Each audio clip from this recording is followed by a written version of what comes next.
Good morning. Morning, John. It's Thursday morning. We're at the Scholl Center, another great meeting of Sidney by the Sea Rotary.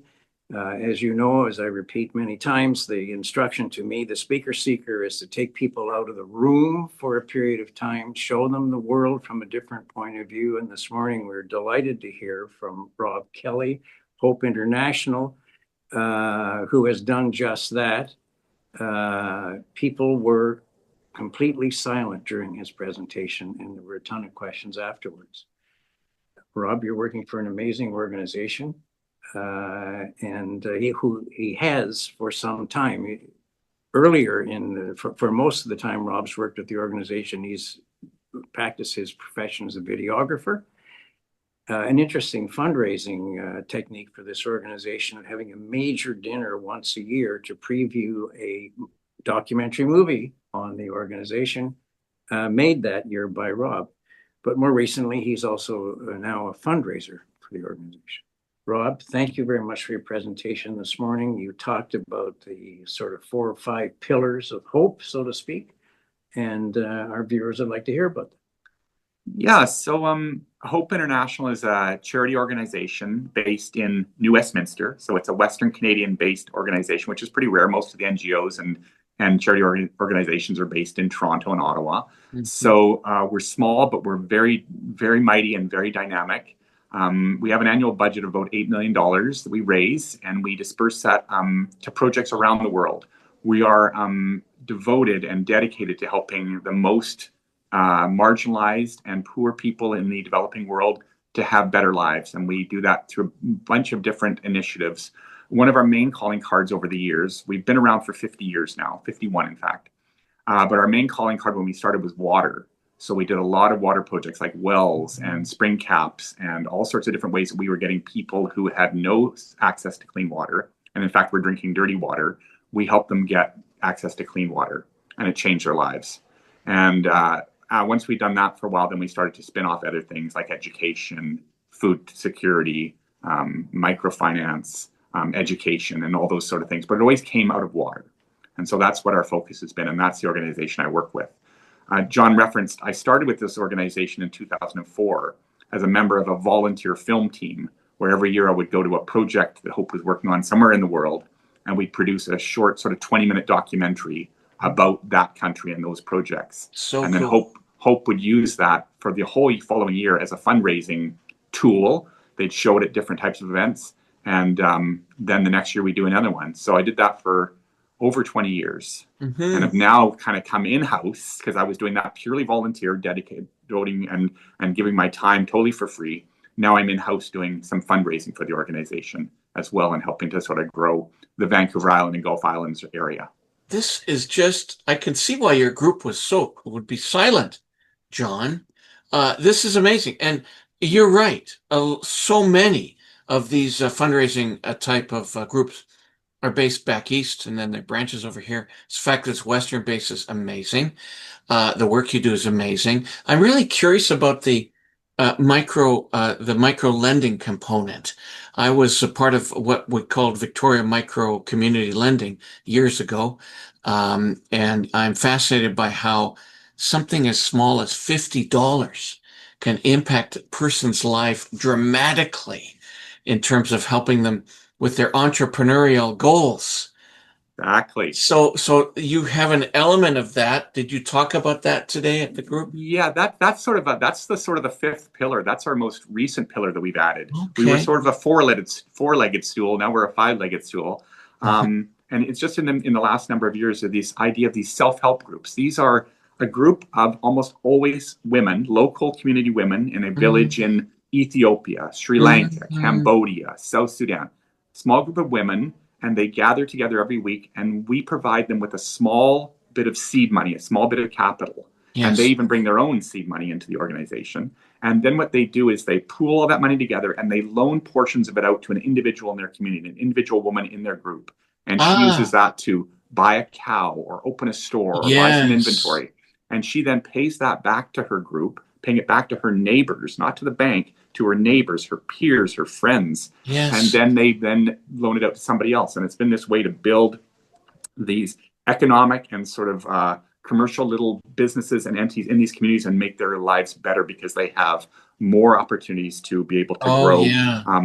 a small business and be Yeah. I'm independent. hugely supportive of Yeah. that activity.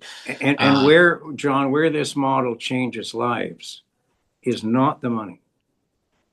It's the need to pay it back and to guarantee the payment of your neighbors should they default. That's right.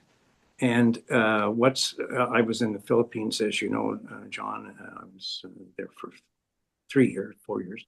And Grameen Banking was a small part of what the CETA program did.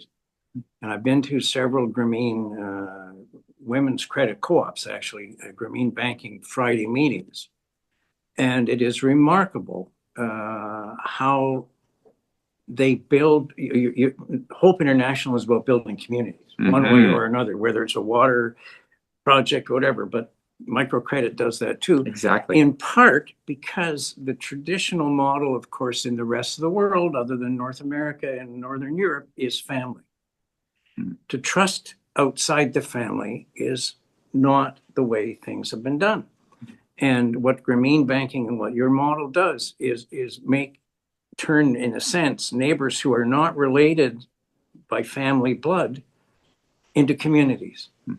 It's hugely powerful where it works. And I know the work that you did, John, with the Victoria Group, it works at all levels of income, let's put it that way. Oh, yeah. That's Now, quite a, when you indicate fundraising, you guys have a budget of $8 million. Like, oh my gosh. That is some kind of fundraising you're doing. Yeah. And it's almost exclusively from donors. Primarily Canadian donors across the country, Yes. largely in BC, but we have donors in Alberta, we have donors in Ontario, we have donors in the Maritimes. But yeah, that's really what we found. We don't really survive on much federal government money or grants like that. It's really from individual donors who want to help hope and transform lives. Congratulations. However, as you know, I'm a director of Mercy Ships Canada, also a Victoria-based charity. And I do just have to say that your donors are, as you've indicated, but in fact, every taxpayer in Canada donates to Hope International through the tax receipt, right? Right. And so the world in which right. Rob and I work as being on the boards and employee of a charity involves every Canadian taxpayer. That's why compliance is so very important in the charitable sector. That's right. Because our donors get that receipt. And so since they're getting that receipt, they're blowing their tax bill. That means all Canadians are sharing in that, and they're all part of it. Amazing. I want to ask another aspect of this. When you were talking, Rob, what occurred to me was how many, great charitable initiatives start from one person.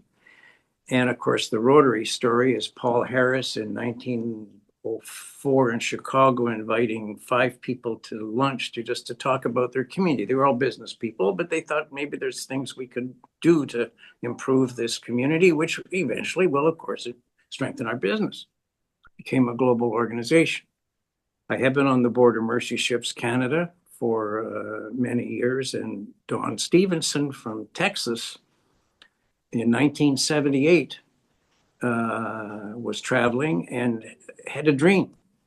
He had a vision. He wanted to create a hospital ship that could deliver healthcare services free of charge to developing countries. And the story is that he had a meeting with in India with Mother Teresa, who said to him, "If that's your dream, go and do it." And he signed an order to get a Danish car ferry reconfigured for a hospital ship when he had no money. Now, with that story, what I'm really turning to you is tell us the story of the original founder of Hope International and how they came to this amazing vision. Yeah, it was started by a small group of 3 people in the Fraser Valley, and it was the mid-70s, and there was an Ethiopian famine around that time. And I think they just felt like they just couldn't stand on the sidelines. They had to do something. And so extremely naive, with very little understanding of how they would do it, they just started to do something. And they raised some money, and they went to Ethiopia, and they made some connections, and they used that money to help some people, and started very small and just built it up. But it just started from some people who really had no invitation to do it, had no guarantee that it would work, had no past experience in this area. They just were people that felt like they could not stand by and watch people suffer in Central Africa. And that's how it started. It's sort of just a fearless, naive, kind of just crazy enough idea that maybe it'll work. And that's how it got started. Driven from the heart. Yeah, from the heart. Exactly. Yeah. Well, the results are clear. Mm-hmm. I mean, your reach is frankly amazing with the budget you're talking about. Mm-hmm. I mean, you work through partner organizations, and you obviously have the fiduciary responsibility to your donor group and the Canadian taxpayers to make sure that the groups you're working with are in harmony in every way with the charitable objectives of Hope International. Absolutely, yes, very much so. What astounded the members of my Rotary Club this morning, that's the principle of Rotary as well. But we are 1.4 million people belong to Rotary. There's headquarters. I mean, it's a multi-million-dollar organization with big dreams. You started with water. The biggest thing that Rotary has achieved so far is to almost completely eliminate polio. You're right. in the world. But you're doing it from an astounding resource base. Yes, $8 million is a lot of money. But when you look at the number of countries in which you have successfully carried out projects and carry out projects today, I noticed South Sudan. I've got a very good friend who was in the government of South Sudan. I am well aware of what a failed state looks like. Mm-hmm.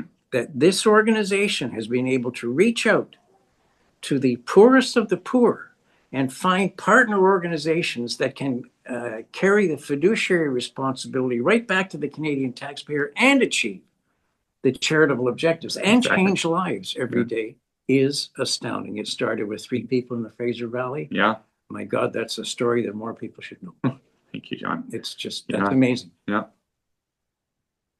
It's an honor to work with them and for them and just be part of the team. As I say, it goes back many years, and it's just, I've seen it up close. I've been on the road with them. I've met their people. I've met the communities and the people they help. I've seen it many, many times. I've been brought to tears many, many times over what I see. And it's easy to get behind them for sure.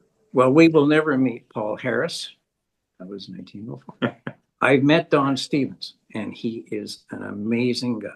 He's still involved with Mercy Ships, and you're going to hold a fundraiser dinner later this year in Victoria. That's right. We're going to have a Victoria Hope dinner. And I'm assuming maybe 1 or 2 of those founders might be at the dinner. Yes, absolutely. We would love to have them at the club, or depending on the time, we'll find another Rotary Club for them to speak to in Victoria. That would be amazing. Okay. Well, Speaker Seeker, you continue to amaze me. Work is magic. And you continue to exactly meet your goal of taking us out of the room. This has been extraordinary. So great to meet you. You too. Thank you, John. Take care, boy, gentlemen. Thanks so much.